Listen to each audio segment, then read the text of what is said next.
Скажите, это поезд на Москву? Да, да. Да, на Москву. Ой, как хорошо, что успела. Да разве в Москву можно опоздать? Ну, в Москву, может быть, и нельзя, на поезд вполне возможно. Какая рассудительность. Позвольте представиться. Игорь Игоревич Ключевский, писатель. Ах, писатель. Светлана Олеговна, только что из пансиона. Позвольте проводить вас в вагон. Позволяю.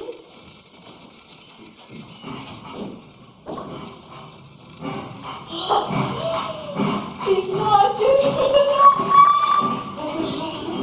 Это же такая редкая специальность. Тут масса чисто мозговой, нервной работы, да? И это должно быть так интересно. Да, неплохо. Писатели так редки, их жизнь не походит на жизнь обыкновенных людей. Ах, Игорь Игоревич, опишите мне ваш образ жизни. Ну, занятия, привычку, обстановку. Какой ценой вам достается ваша деятельность?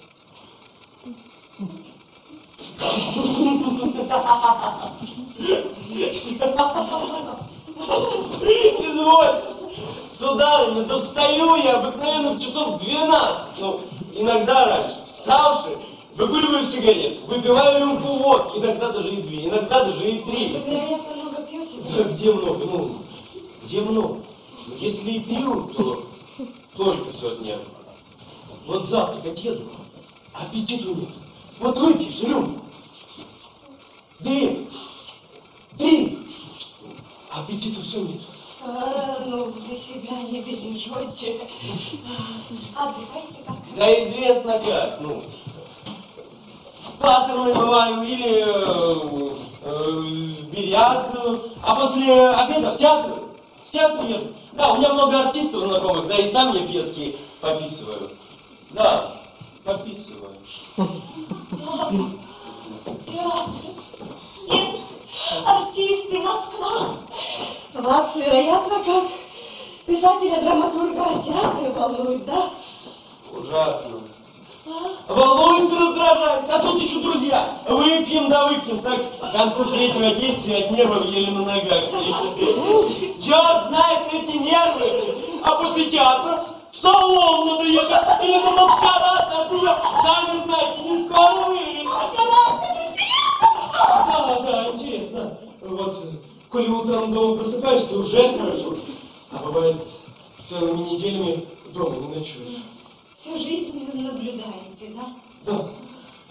Один раз до того нервы расстроились, что и адрес свой позабыл, представляете? Пришлось в адресном столе справляться. Как же вы пишете? Что? Ну, романы, пьесы, сам процесс, это должно быть так интересно, да? Да. Интересно. Образы, размышления, фантазия, это, знаете ли, так... Расскажите мне что-нибудь, Игорь Игоревич. Да я, право, и не знаю, что. Простите, что